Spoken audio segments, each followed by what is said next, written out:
The following is a presentation of Project Independence and WCWP. Project Independence is the Aging in Place initiative of the town of North Hempstead. We provide programs and services designed to assist and support the older town residents who wish to remain in their homes as they age. If we don't currently provide a service, we will try and connect you to that service. Call 311 or 869-6311 to get more information or receive services.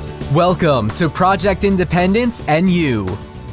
Good morning and welcome to Project Independence and You at Community Talk Radio on 88.1 FM and WCWP.org. I'm Rebecca Miller, and along with Otto Los, co-hosting today Project Independence and You, and we also have Kristina Liu, our fabulous radio show producer, and she's very excited about our next guest. Before we get to our next guest, I just want to mention that John Ryan, who is the host of Project Independence and You for many years, a friend to all of us here, feeling like a family member, passed away last Saturday. So I just wanted to put it out there that we are all very sorry for John and his family and all the people that knew and loved him. Very important to John was Project Independence and You.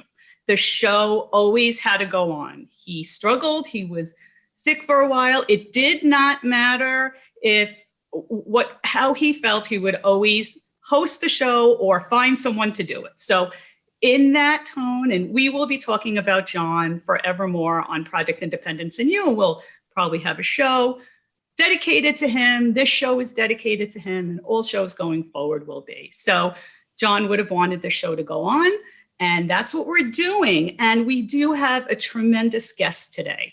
Our guest today is Sarah Gutmann, and Sarah is a genealogist. We couldn't wait to talk to Sarah during the break. We all had questions, so we're going to get right into this topic. Sarah, you're a genealogist with Legacy Tree, and you're a researcher, and I'm curious how this all started. Well, actually, it all started when I was 13 years old, before the days of the internet. I am 39 now, and it's kind of a really weird hobby for kids to pick up. And I say that, but my sons are already starting doing it themselves, I think, just because I do it. I was always just very interested in history and the people who came before me. And when I started at 13, I had no idea that this was even a profession, that people did this. And I had gone to school. I was a teacher. I was a classroom teacher for 10 years. I got into some other things. And once I had my kids, being a stay-at-home mom, it really kind of snowballed and became something I was really interested in pursuing. And it's not a hobby, it's more of an obsession. So I was able to, I started my own company, and then I got picked up by Legacy Tree, which is What triggered it at 13? What happened? One day you just woke up, or like my aunt gave me this. Actually, well, my aunt gave me a book when I was 9. Like it was this blue book, and I have it actually behind me. This little book was probably like $7, and I just started filling it in, like the things that you find in like Barnes and Noble. And when I was 13, my mom's aunt had passed away, and she had reconnected with some family members, and one of my second cousins, and we'll talk about that on the chart that I have there. My second cousin, who was also 13 at the time, he was interested, and we kind of went back and forth, and we are still in contact today. He virtually attends my classes. So it's a really nice thing. And I've met so many wonderful people doing this, and just learned so much about myself and my family that has surprised a lot of my family members, some in good ways, some in not great ways. But it really is like a project discovery that you're doing for yourself. Sarah, could I ask you a question? You Sure. said Legacy Tree picked you up, and I saw the words Family Tree Climber. Mm-hmm. Is Legacy Tree a corporation, a company that does this, or? Yes. So I am the Family Tree Climber. That's my personal kind of gig. And I do talks like this, and I also talk throughout many of the local libraries on Long Island and also on the East Coast do a whole bunch of different programs with the libraries. And I had applied back, I guess, back this time last year to Legacy Tree. And Legacy Tree is that big genealogy company where you see like the celebrities going, or anybody who really wants to get like a full project done and research their family. So we're about, I think, 70 employees right now. And we do the research for people all over the world. We have researchers in tons of countries. I'm not going to say every country because I think that's impossible. I know we're very heavily present over in Europe. So I started with Legacy on the American team, and I've since gotten, just this past month, transferred over to the Italian team because I was doing a lot of dual Italian citizenship. So I'm a dual Italian citizen myself, and I got my kids it, and I'm in the process. My brother has his appointment next month, and he's taking forever to get his paperwork. So he's like my hardest client yet is my brother, who's not paying me. So it's a lot of fun. It's a lot of fun, and you get emotionally invested, I think, into these people's projects that you're working on, and you don't want it to stop. You know, we have a certain amount of hours that we're working, but you start learning about these people's family, and you want to discover more about them. And it's really an exciting, passionate opportunity that I get to have working with Legacy. You know, what's interesting is the show on TV, Finding Your Roots. Mm-hmm. I like to watch that show because it's very interesting to Yeah. see where these people came from who've succeeded in some area. Is that the type of thing that Legacy would get involved with? Yes, we don't do Finding My Roots. That's a different, they have a different team for that. I'm actually not sure who their team is for that. But yes, that's pretty much what I do all day. So helping people uncover their stories, looking at records and analyzing the records, finding these big surprises for people, looking at DNA matches.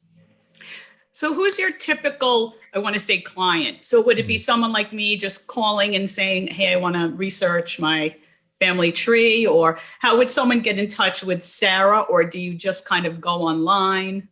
So I can actually, I think there's like a little bonus point if people sign up under my name. So it's legacytree.com, and I think it's /Sarah G. So that's a way of, I think you get like a free chart or something if you go under that.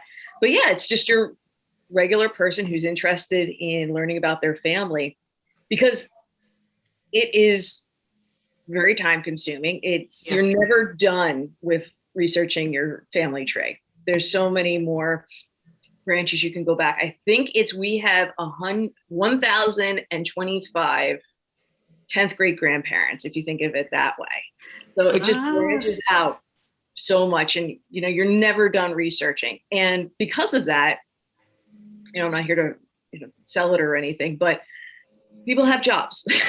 You can't devote your entire life to finding this. So we help people, and sometimes there's brick walls that people just are not really quite sure where to look anymore. They're just stuck, and we help people hopefully break down those brick walls for them, get them to the next step, and also just compile a nice written report that they can then pass on to their family members down the line. That was me not too long ago, to be honest about it. I completely can relate to what you're talking about. Time consuming. It's super time consuming. It requires a tremendous amount of patience because you got to pick your way through all kinds of stuff. And I finally gave up. And frankly, I ended up with a genealogist in Germany. Who greatly helped me identify records and stuff for what was then my unknown grandfather, who I now know who my grandfather is, and great-grandfather and great-great-grandfather. To hire somebody, it wasn't all that costly. And to me, it's, not everybody cares, to be blunt about it. And you know that more than anybody. A lot of people do care where their roots came from, where their family came from. How did this all start? As far back as you can reasonably go. But I find it fascinating myself. It's but it requires people like you who can Right. give the time to it and have the knowledge to be able to work your way through the system. I don't want to dominate this conversation because I could talk about it for a long time. Yeah. Yeah. I mean, there's so many things like DNA is an example. Yeah. People think DNA is like a wonder drug. Yeah, it's a great thing, but just because you have a DNA doesn't mean that who you're related to is going to pop out. Mhm. That's a topic we can get into more later, I think, but anyhow. Does I'm not- Legacy Tree do DNA testing? Oh yeah. Is it, yeah, that's how you do it too, right? Right. So we do DNA testing. There's a couple of different formulas you can do. There's different methods to look at DNA matches, to group them into different segments to try to find out who different strands relationships are. We have DNA experts, so I can look at DNA, and sometimes though you're just not finding that connection that you want. So I'll reach out to one of my DNA specialists, and they can take a few hours and they can come back with some great stuff that I wouldn't have found on my own, which is another great thing about Legacy Tree. Otto, you mentioned you reached out to somebody in Germany. It's so nice working with this company because I can email another member on my team and I say, hey, can you help me with my own German ancestry? I'm not really quite sure where to go, or I'm working on this project here and they're branching off into Austria. I don't know how to do that. And they'll pick it up and they'll run with it. They have people on site. And so you're not relying on just one individual and hoping that person is fluent in that area. So we have I like the DNA matches, to use names, 23andMe and Ancestry. All right. I find like it says you have a match. So now what?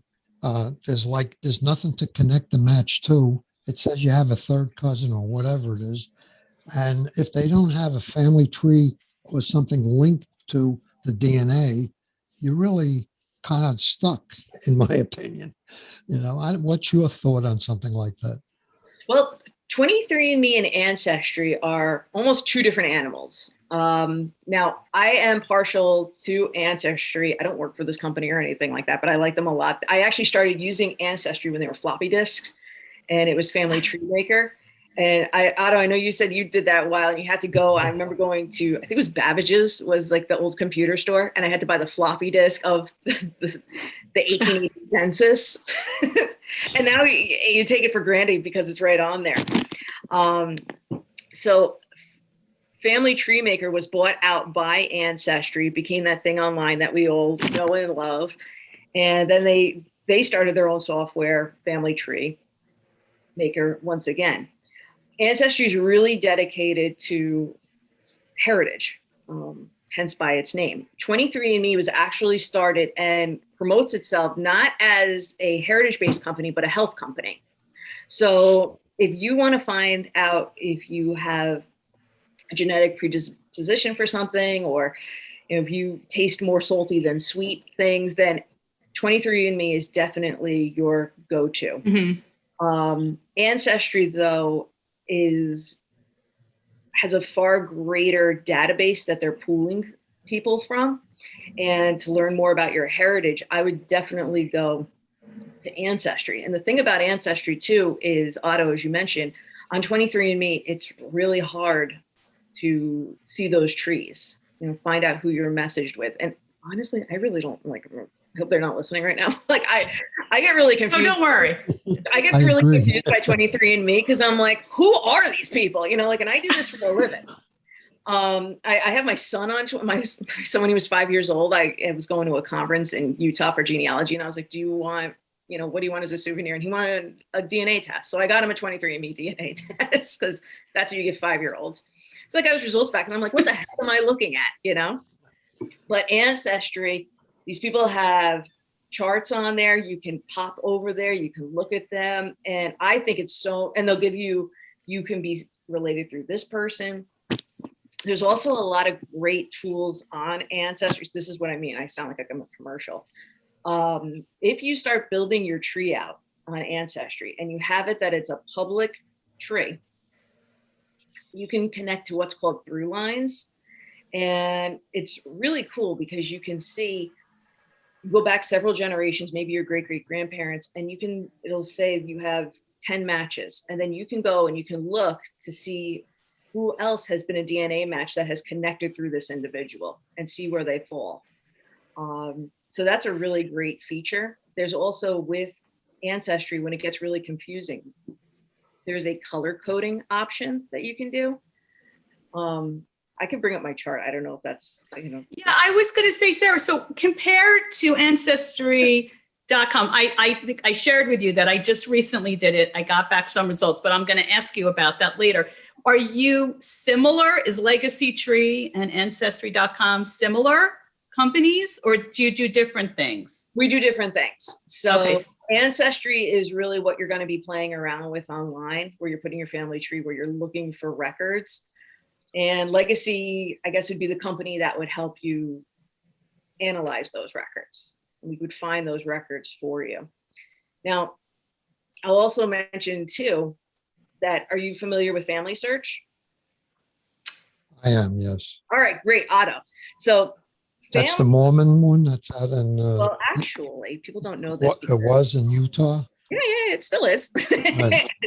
So Family Search is run by the Mormon Church, and Ancestry is Family Search's paid version of that. So they're both Really? run by the Mormon Church, but people don't know, if you're not really into genealogy, you've never heard of Family Search because they're not on TV. They don't talk about a shaky leaf, and all of a sudden they were wearing lederhosen and now they're wearing, like, I don't know, frock clothes. So Family Search owns that. And I'll tell you this, they don't want me to tell you this, but Family Search. We won't tell anyone, don't worry. No. And your listeners, don't tell anybody either. Oh, wait, you know what? Sarah, save it for when we come back, because we do have to take a quick break. So this is a Okay. cliffhanger here. Sure. We'll continue with our guest, Sarah Gutmann, who's a genealogist. You're listening to Project Independence and You here at 88.1 FM and WCWP.org. We will be right back. Take WCWP with you wherever you go with the WCWP app. Listen live 24/7 to all of our streams, all from one app. Plus, call the studios directly from the app and visit our social media. Download the app through the iOS App Store on Apple devices or the Google Play Store on Android by searching WCWP Radio, or visit WCWP.org for links. The WCWP app, available now on iOS and Android devices. Welcome back to Project Independence and You, Community Talk Radio on 88.1 FM and WCWP.org. I'm your host, Rebecca Miller. Co-host is Otto Los, along with Kristina Liu, the fabulous radio show producer of Project Independence and You. And Dan Cox is over here as well. He's the director of WCWP Radio. We are speaking with Sarah Gutmann. Very interesting stuff. Sarah is a genealogist and a researcher with Legacy Tree. So before break, there was a little bit of a cliffhanger. So I guess we need to kind of indulge that.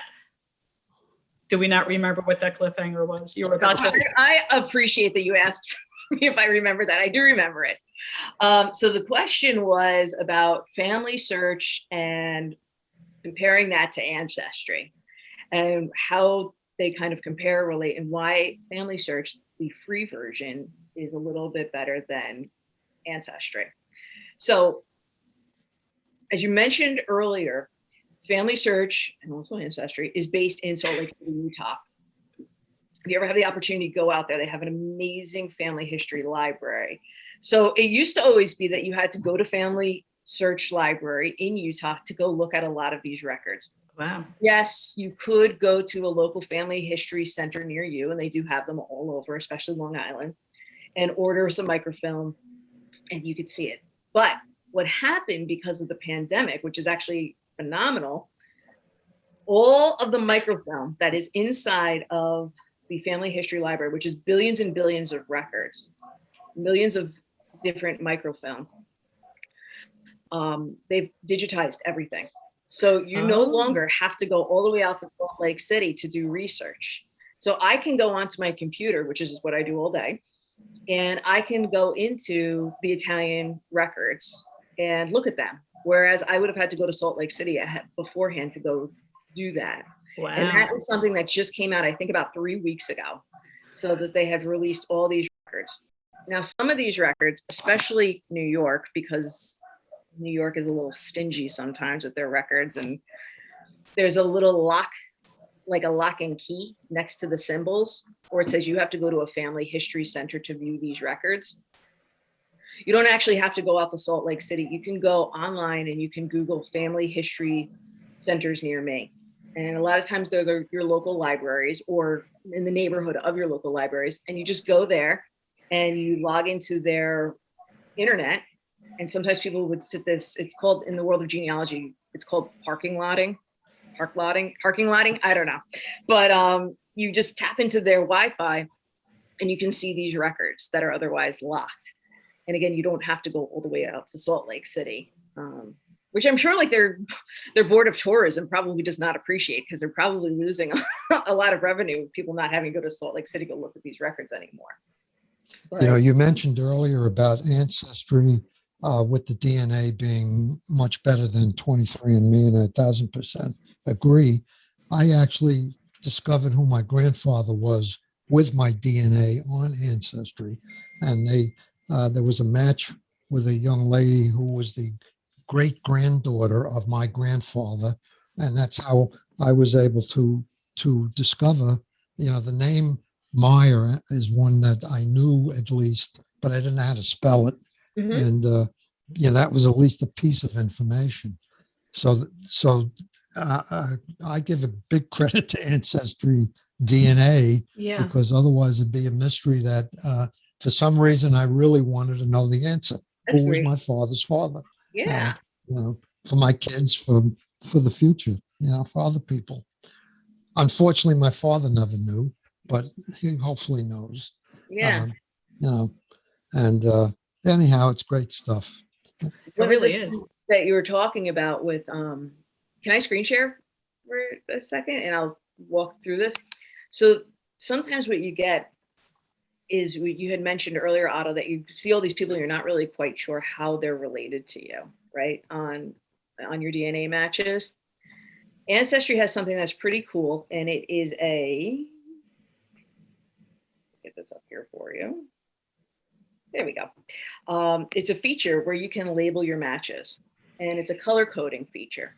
So this is my aunts, because I had my aunt and my father test. So you always want to pay attention to the generation that's above you when you're looking at Ancestry matches, because they're getting 50% more, not reliability, but I guess 50% more information than I would be. So I can color code these matches. And if you look down here, I just put which branch the parent is on, and then I can see how certain people are related to me based on that. So say, for example, I go into this individual right here, who's actually, okay, so I know that this person is on my maternal grandmother's side, and I have it linked here that she's these colors. And if I click on it, it should say that she's part of the McKee group and she's part of the Paul group.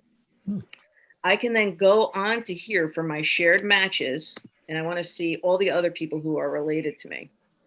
So by looking at this, although I did not get a chance to mark these individuals as my match, their color code them, I can see these people and I can see, okay, they are this color and they're going to be on the Paul and McKee line. So for those people that are actually listening, we are looking at Ancestry.com and how they're broken down by relationship to the person who's doing their own research. So for those that are listening, we're going through all that. And you do have, in Ancestry.com, it actually lists how people are related to you, second cousin, third cousin.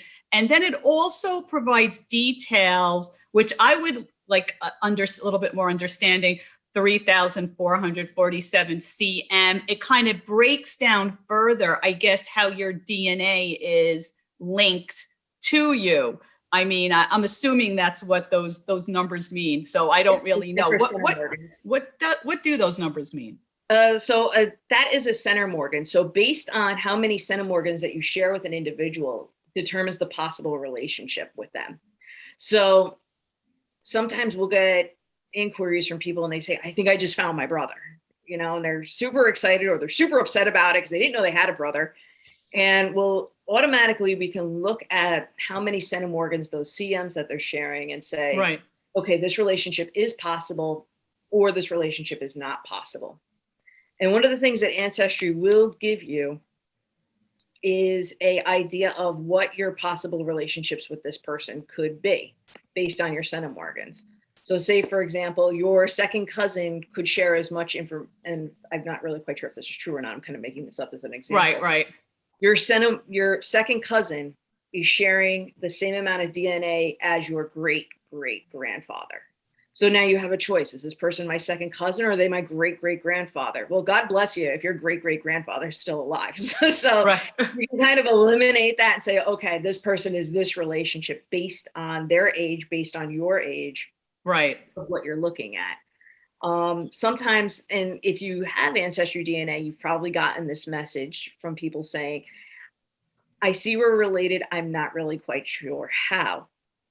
By color coding my tree, by going and playing around with the different match options and label options, I can tell somebody in about 3 minutes how I'm related to them. And they think it's like this parlor trick. I've always wanted to learn magic, and this is probably as close as I'm ever going to get to like knowing magic. Like, how did you do that? And it's like, I just spend a lot of time color coding. I mean, I wish my house was as organized as my map is. But there's a lot of great features on here with Ancestry DNA. You can sort by last names that are in the tree. You can sort by last names that the people testing have. You can sort by regions or towns that are found in an individual's tree. I will say that the DNA feature, as far as ethnicity, that will change every 5 months. So don't go get a tattoo or anything of, you know, your percentage of where your family's from, because based on Ancestry's technology. Did you get a tattoo? No, not That's yet. a real, but thanks. I'm sorry, but that part of it, that ethnicity part of it, my parents both came from Germany. As far as I was concerned, the whole thing was German. Well, it turns out, I'll use round numbers, it's 50% Western Europe German, 40% Scandinavian. My family comes from the north part of Germany, the North Sea, Norway, Sweden, you know, right across the water, and then 10% British and Irish. So you might be shocked to find out where your family came from Yeah. over the years. You know, Yep. it's interesting. Honestly, we don't really, when we get those matches, we don't pay that much attention to where their ethnicity is coming from because they will change. I was heavily Italian and then all of a sudden I'm Scandinavian. I'm like, where did that just come from? It depends on what group too that Ancestry is spending more time researching and testing. When Ancestry first came out, I think it was in 2008 with DNA, they were testing 28 regions. So people in those regions were heavily European. They're now over, as of 2 years ago, they're over 1,000 different regions that they're testing. And there's a lot more too. Now, if you were going to Ancestry, I think in this country, we kind of think of Ancestry and 23andMe as the end all and be all for DNA testing. But that's just what we're using in America. Other countries, especially those in Europe, are using different databases. So if you have, Otto, do you have any, you said you have German ancestry, right? 50% now. Okay. I thought it was like 99, you know. So this But is it's- pretty cool. If you go into Ancestry and you go into your Ancestry DNA and scroll down, you can download your raw DNA onto your computer. Don't bother opening it because you're never going to understand it and it's thousands and thousands of pages long. But you can then go and upload your raw DNA for free at myheritage.com. And MyHeritage is a European-based company, and that's where you're most likely going to get matches from Europe. And they will be able to tell you closer to what town or what city or region that your family is actually from over in Germany or in the surrounding areas. If you have family from the British Isles, you can do the same thing on Find My Past, which is great for Irish research. They could tell you, for my husband, he did his up there. And what is really nice is they don't charge you for an extra kit by doing that. So I see sometimes at these conferences, people go around to these different booths and they just spent $600 on these different test kits. And you want to tell them, but you don't tell them because buyer's remorse, that you could have just uploaded it for free and seen your results on these other websites. I think you have to pay either $30 to see your matches or $30 for your ethnicity. It's one or the other, but you can't transfer your DNA from Ancestry to 23andMe, and you can't transfer 23andMe to Ancestry. They don't play nice together, but they'll allow you to do it for other countries. See, I also use the program Family Tree, which is what I started with, which was just resident on my computer, but it syncs with Ancestry. I have a question for you. A lot of times people who listen to this show, 43 of them, maybe 44, but anyhow, some of the people who listen to the show do not necessarily have computers, and they may be sitting there saying, boy, I really would like to let my family know what my heritage is. Is this something where if they contacted Sarah Gutmann, that Sarah could work with people on something like that and take care of the technical part of it, putting it on Ancestry for people who may not have that capability themselves? Could they just call you? So what they would do is they would reach out to, so again, if you're listening, it's legacytree.com/Sarah G. That's me, because there's another Sarah. They need a phone number, though. Remember, they don't have a computer. Oh, okay. Hold on. Let me see if you're right, because they don't have computers. Hold on a sec. I don't know my phone number. Hold on a minute. Let me go to the website here. But what they would do is they would get a project started, and one of the team members from Legacy Tree would reach out and would ask them, we would set up some project goals. So I think that's also too, a lot of times when people get overwhelmed, because it can be totally overwhelming that, you're thinking, okay, now I just want to research my family tree back as far as time allows. But what we do is we figure out, okay, do you want to figure out who your grandfather was? Or you want to trace your family back 4 generations and find out who your immigrant ancestor was and the stories behind them. So what we do is we try to figure out what your goals are. We send them off to the researcher that is specifically well-versed in that area. And we look through all the different types of records. So we're looking at census records. We're looking at DNA, if you have that, newspapers. We're requesting vital records, look for naturalization records, court records. We will reach out to your DNA matches to find out how they are connected to you and what information that they have, any pictures that are available online. So we would then create a really pretty binder and send that off to the clients. So we actually have to take a quick break. We've been talking with Sarah Gutmann, who's a genealogist, and with Legacy Tree. You've been listening to Project Independence in You here at 88.1 FM, and we will be right back. WCWP is your home for great music and great conversation. You'll find all that and more on WCWP.org. Listen live on the web, check out the lineup, subscribe to podcasts, and stay up to date on the latest station events. Get in touch with us and let us know if you like what you're hearing. And find out how you can support or get involved at the only community public radio station serving Nassau's North Shore. Plus, sign up to get a free bumper sticker. It's all online at WCWP.org.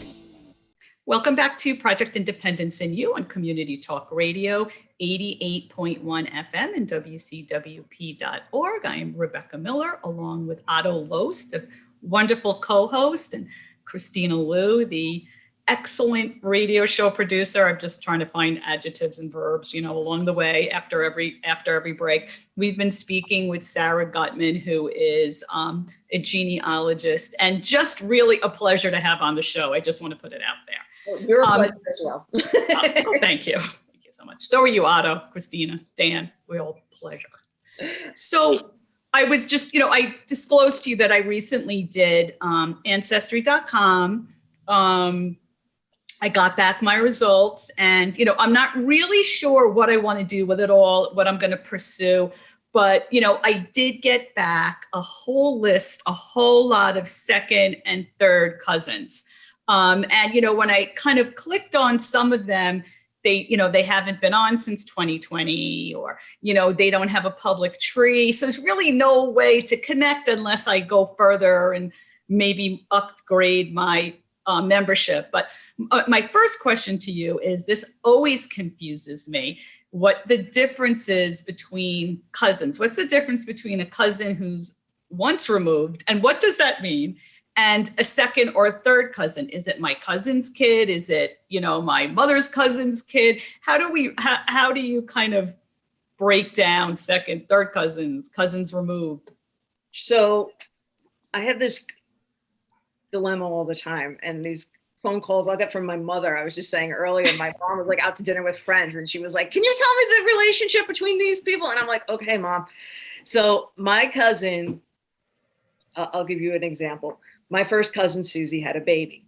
Susie's daughter, Avery, who's 2 years old, is my first cousin once removed.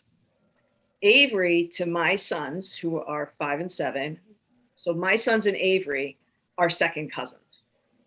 Okay. The way that Ancestry is putting out your DNA matches, they are not really going ahead with the whole first cousins once removed, whatever, because it's really confusing. I do this for a living, and I'm confused by it. So Okay. they're just saying that this person, if they're one generation away, is your first cousin. If they're 2 generations away, they are second cousins, and so on and so forth. As far as matches go for your reliability, your DNA starts getting a bit iffy once you get into the 4th cousin realm. So your cousins who are your 5th and 8th cousins, while they may be genetically related to you, may actually not be members of your family. They might be from the same village that your family was from centuries ago, and they just kind of picked it up at some point. They may be related to a great uncle or aunt.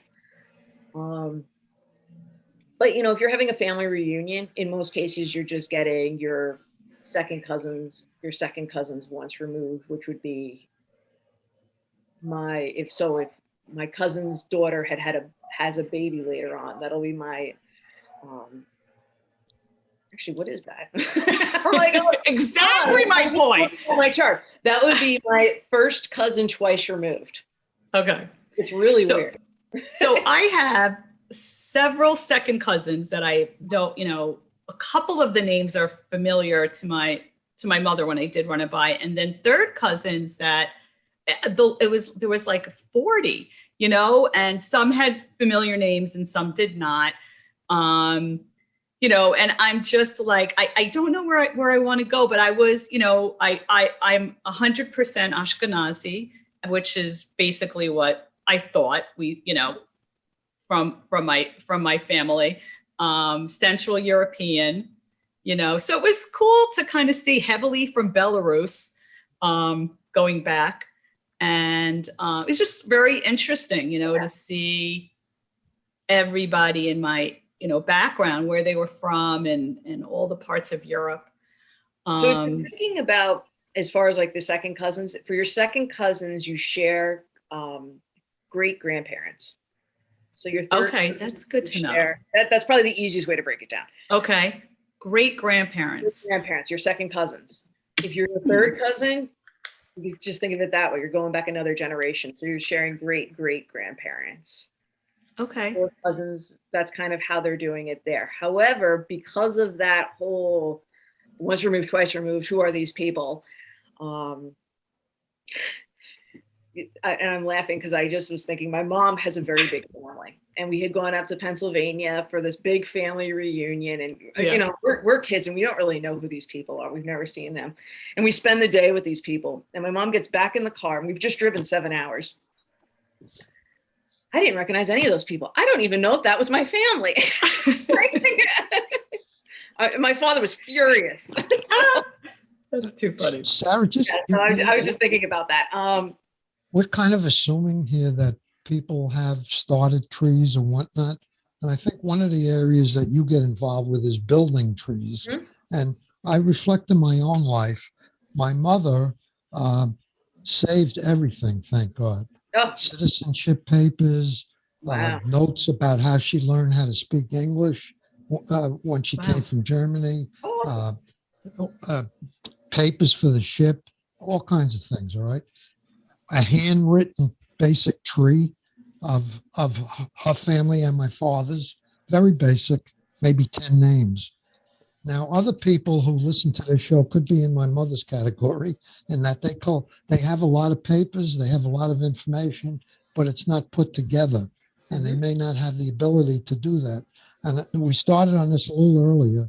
Um, Legacy or you could help people kick that off and get the tree going, Mhm. as I understand it.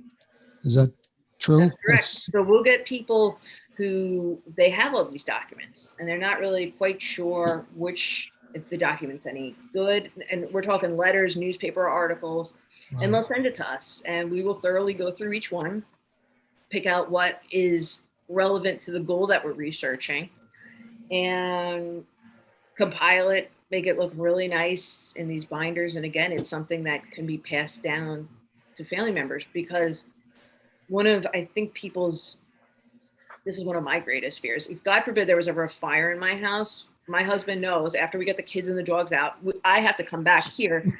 And I have these binders behind me of how I've organized census records and naturalization records. And I'm just scared that all that stuff is going to go away when I die.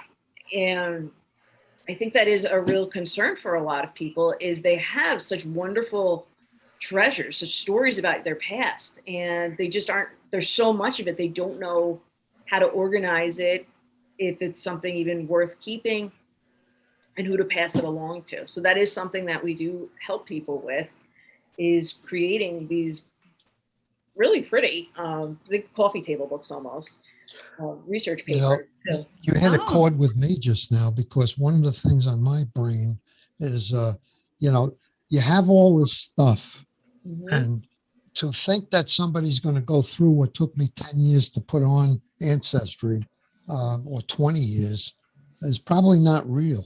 I don't think it'll, when you watch Finding Your Roots or whatever that show's called, they get a nice book and it has a few things in it.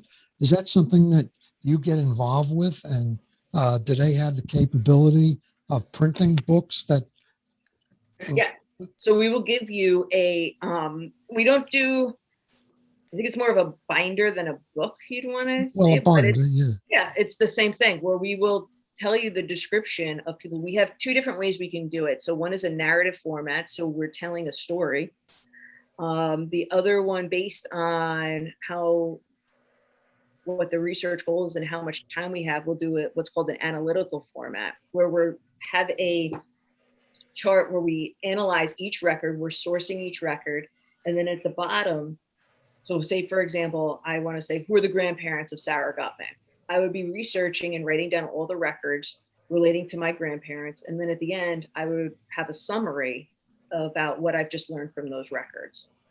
And then after I'm done with doing all those little summaries, I create a longer, several pages summary of my findings.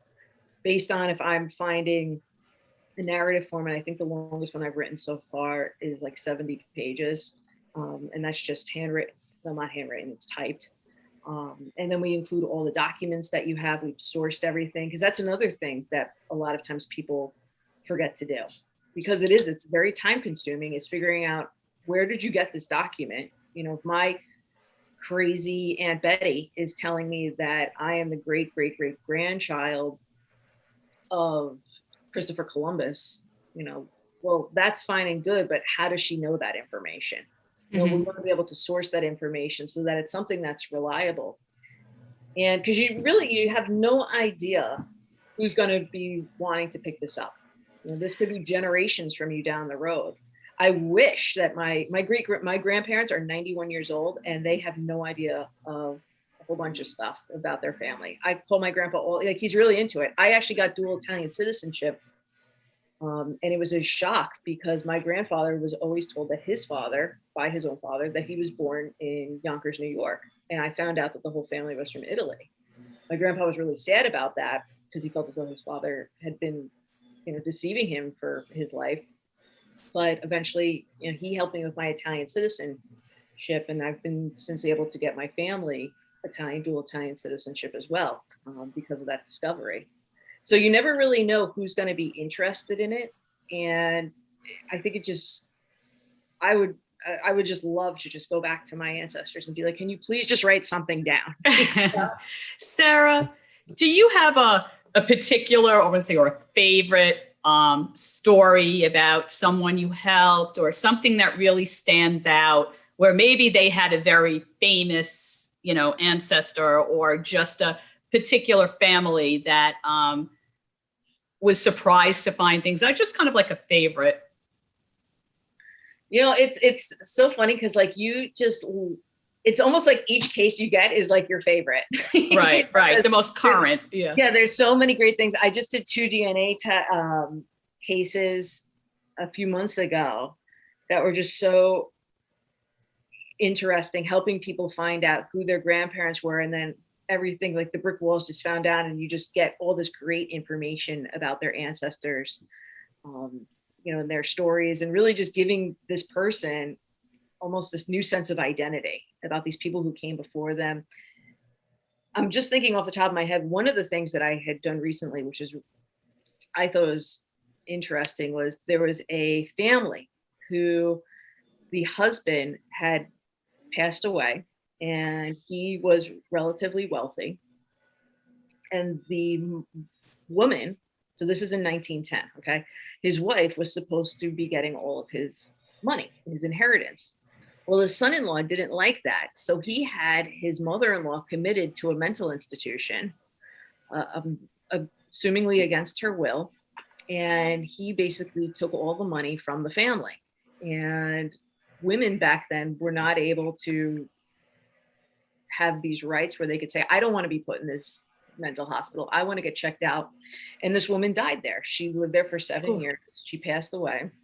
And I was able, because of privacy laws, it's been 100 years, I was able to get her mental health records and look at that. And, you're looking at this in 2021, and it's shocking just what they would do to this woman, and how she was saying that, she was being put here against her will.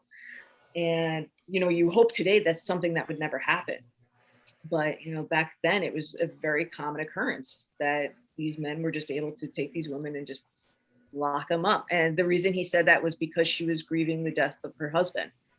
That was the reason for being insane. That was the diagnosis? Yeah. Wow. Yeah. So it was really crazy stuff. But yeah, there's a lot of interesting things. I was just reading one where this woman's aunt had killed her own husband in a bar fight. Like out west, these crazy newspaper articles that you get sometimes. Sarah, this is a selfish question, right? If I were to send you a link to my family's tree on Ancestry, would it be something that Legacy or you would now take and maybe make a research report book out of it? Yeah. Would you? Yeah. Okay. Yeah, I'll send you after the show. I'll send you, or if you email me. So if you Sarah wanted Gutmann 12@gmail.com. Well, I'll send you my legacy tree one. So if anybody wanted to email me, it's SARAH, Sarah Gutmann. SARAH. And then the last name Gutmann. Right. G as in George. UTMANN. So 1 T 2 N. Sarah Gutmann it's Sarah Gutmann dot. Sarah.Gutmann. Why am I having a hard time with this? At legacytree.com. Too many dots. So Sarah.Gutmann at legacytree.com. It's not like you're on radio or television or anything. So I know, and I'm like, what? Don't be nervous. So, yeah. So, and I'll also put it in the chat if anybody's doing it that way. But you can reach out to me and I'll send you over to our sales team and they can talk about the different projects, what we offer. And because I pretty much get it after the fact, after we've gotten the research goal, when we've gotten the project, and we go from there. But our sales team is great. They really listen to figure out what you're looking to do and figure out the best project and dispatch it to the right researcher. So basically, to work with Sarah Gutmann, you go through legacytree.com, Mhm. not directly to Sarah. You can go directly. I'll tell you this. I do get a kickback if you go directly to me. So I do appreciate that. So Okay. if you went to legacytree.com/Sarah G, that's also me. Okay. And if anybody's listening, they can always call, 311 and we could get you Sarah's information too. I watched since COVID, I watched television. I really was never a big television person, but Christina and I now watch like every series and compare notes. And, of course there's like a lot of, crime shows, and they're now utilizing when they have, someone who doesn't have DNA or they don't have any viable, match for, I guess, the crime from the blood scene, from the crime scene, they can run it through some of these sites and see they can find a relative on there. And then they're able to, find the person who actually did it. It's like a cousin, they call the cousin, they find, I don't know. It's so fascinating, Well, actually, I guess good point too, because a lot of people are skeptical about doing these DNA tests because they're worried about, what if I decide right now I want to go kill my family? I don't have it be traced back. There are downsides. Sure. I felt like that this morning when my son wouldn't put on his Halloween costume. I'm screaming. I think those shows oversimplify it, though. It only takes 5 minutes. They hit a couple of keys, and there's the answer. And I think it could take a lot longer than that. They have what Ancestry. Now they are aware of that because they want people to test. They don't want to have this privacy hindrance. So where they're actually getting this information from, if you've watched, it was that, oh my gosh, it was like the California, and I love serial killers. It was the Golden State Killer, how they found it through DNA. They did not find it through Ancestry or 23andMe. They found it through GEDCOM. GEDCOM is a free website that anybody can upload their DNA, and it's usually done by people who are looking for a parent, a great grandparent. It's a free way of connecting to matches. They don't really have all the science behind it, but God help one of my family members for if they commit a crime, they're getting caught because I have my DNA. I tell them that. I'm like, don't even think about it. They're done. You're done. Yeah. So I'm sorry. I'm sorry for future generations. But you go on to GEDCOM and there's no privacy there. So J or G? GED. So if you go on to GEDCOM, and that's where that's where the law enforcement is getting this information. Now, they just did something, I don't know if you saw it yesterday in the news, they announced they did a hair sample of Sitting Bull. Yes. So cool. And he found his great grandfather or grandson rather, Sitting Bull's. Yeah. So like, I'm calling my grandpa today and I'm being like, Grandpa, you need to cut your hair now because I need this for. You don't even need to. You could just cut his hair and get it, and do it that way. I know, like a creeper. Like I'm all about going into the funeral parlors and cutting hair out. So get DNA samples. That used to be a big thing back, 100 years ago. You would cut people's hair. You have these locks of hair, and it's very possible if you have memorabilia from your ancestors that you may have a hair locket. So now you can go and not do. That's a good point. Yeah. And go search for hair lockets for your deceased family members because you might be able to make a genetic link that way. Yeah, because really DNA of previous generations is very rare to have. Yeah. If at all. They also have a company out now, but again, they're getting into a lot of privacy issues where they are able to take postage stamps from whatever and extract DNA from that. So you're hoping the person didn't have their dog lick their stamps.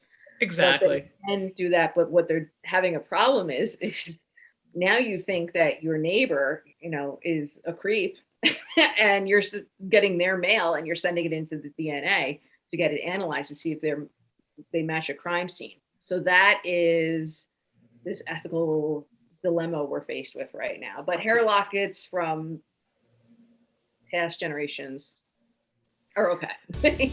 Well, Sarah, you have been such a pleasure to have on the show, and so much very interesting information. And we wish you luck, and I hope we have you back and learn a lot more. I hope you do get some business too. People listening and interested in Legacy Tree, go ahead and connect with Sarah or give us a call and we'll get you her information. This is Project Independence in You at 88.1 FM and WCWP.org.